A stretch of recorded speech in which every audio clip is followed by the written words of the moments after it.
does. Lesson 4 we introduced palm muting, which is a very important technique for playing rock rhythm guitar. But today we're also going to look at the combinations of note values we've learnt so far. We're going to put some accents into the palm muting, which we haven't really done before. No. And we're going to just concentrate on our timekeeping a little bit, and just make sure that we're playing to the backing tracks nicely in time. All right, so those are our lesson objectives. Yes. Let's do a little recap on palm muting. On the palm muting. The thing about the palm muting to get under your belt, as it were, is make sure that you know exactly what it sounds like. So what I'm just going to quickly do is play it as it should be, then play a couple of things which may have gone wrong for some people as they've been practicing it, and explain what they can do to bring them up to speed, and then we can press on. Good one. The palm muting should be this tight, clipped type rhythm guitar sound like this, as opposed to unmuted, which is... Most of the problems people find is that they don't get any muting at all, or one of the problems they find. That's usually because the right hand is too far back beyond the bridge, so they get a... nothing seems to be happening at all. It needs to be touching the strings. It needs to be touching the guitar strings as they go over the saddles on the bridge. That's the area really you're trying to touch the guitar strings with the palm of your hand. Okay. If your hand comes too far forward, too near the neck, completely dead. That's awful. Completely cardboardy. You just if I move it back, you'll hear it come into focus, so to speak. And we want it about there, I think. That's where we want to be. That's where we want to be. And make sure that we have a nice even stroke and that both strings are muted evenly, i.e. one's not ringing and one's muted. Make sure they're both muted to the same degree. All right. That's what we need to do. Good tips. Yes. Yes, indeed. What I'd like to talk about now is accenting the palm muting. Well, accenting it, yes. Just to give some emphasis and to accent some of the beats that we like to have to create the rhythm and make the rhythm a little bit more interesting. I'm just going to play you a few things with some accents just thrown in, just so you hear what I mean.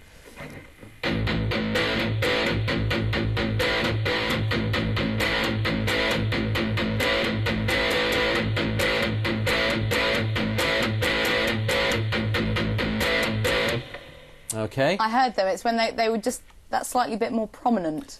Much more prominent. How you achieve that is by unmuting.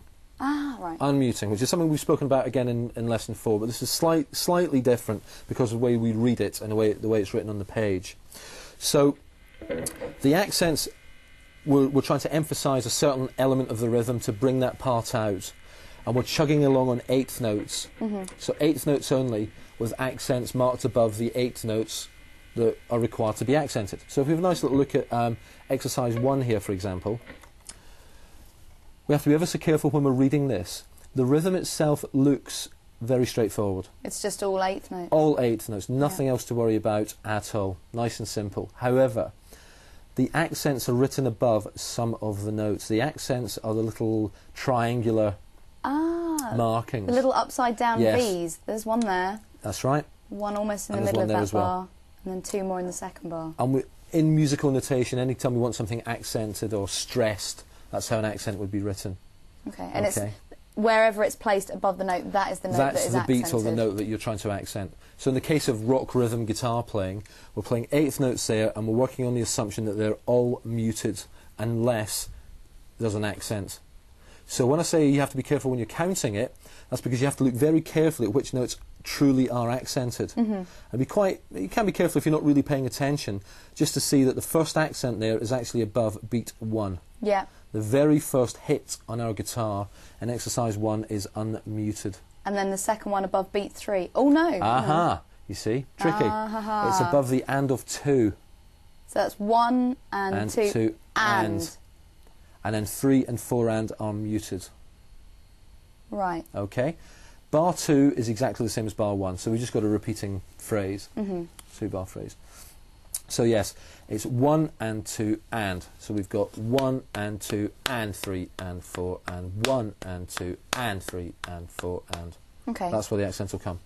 Can you demonstrate that on the guitar? I certainly can. I'll do this on a chord of A5. Yeah, that's fine. Yes. 1, 2, 3, 4. 1 and 2. 1 and 2 and 3 and 4 and 1 and 2 and 3 and 4 and 1 and 2 and 3. It's amazing the effect that those two accents in that first bar that they have on the rhythm. They completely change the feel of the song or the groove that you're playing. Very, very important. And that's quite tricky. When I was counting along, the tendency is to want to really stress it on the 3. Yes. I don't know about when you're playing it. You do stress it a bit, I think, naturally, because that's part of the music. The reason it's accented is it's stronger at that point. So there is a tendency to actually play it with a bit more, you know, conviction, you might say. But in actual fact, all you need to do is unmute, and the accent will come out. You haven't really got to really hit it hard. There's no need to do that.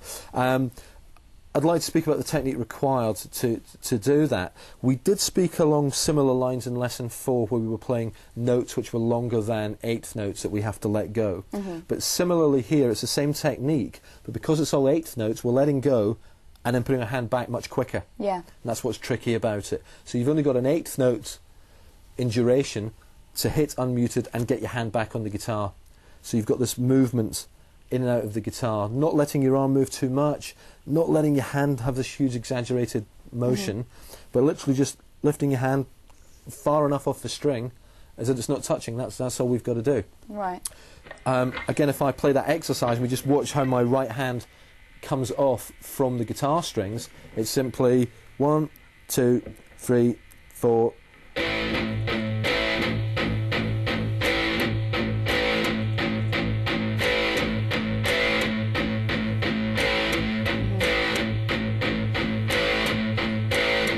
Obviously here, the movement of your hand has got to be totally in sync with your rhythm playing. Completely in time. And I think it's a valuable thing to think about it musically, almost emotionally, if you like. Like, think about how it sounds like from a, you know, a rock band. Well, what I mean is, like, play it from like a rock band standpoint.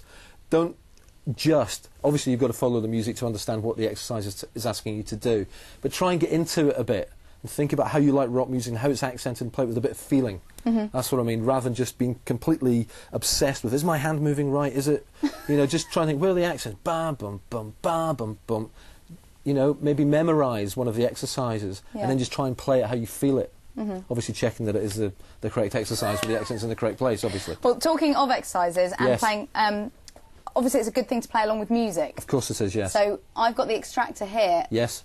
Do you mind if I slow it down? Not at all. Because I thought that might be quite a good idea. Of course. If this is a new thing to you, you know, 8th notes are quick. They are by their quick. very nature. Yes. Slow it down so it's a bit easier to get into the vibe. Okay.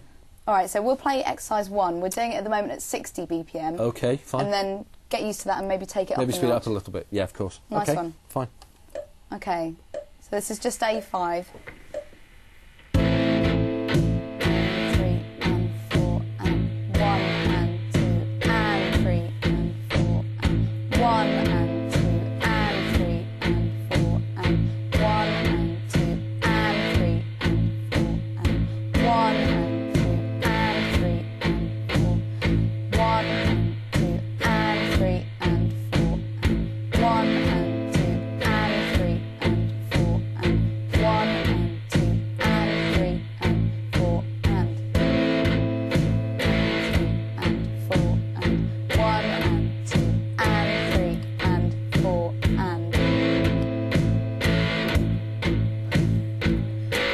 I'm going to stop you there. Okay. Because I want to speed it up a bit. Fair enough. If that's all right with you. How do you fancy going up to 70? Yes, that's absolutely fine. All right, so this is what you would do at home. How many times would you run through it? Is there a figure, or is it just... Not really. I think you just need to run it until you're comfortable, to be perfectly honest with you. One thing I would say is, of course, slow it down to the speed that you're comfortable with. But in some ways, with this technique, you can end up going a little bit too slowly. You need to have an element of momentum. That actually felt quite difficult to me, to play that exercise that slowly.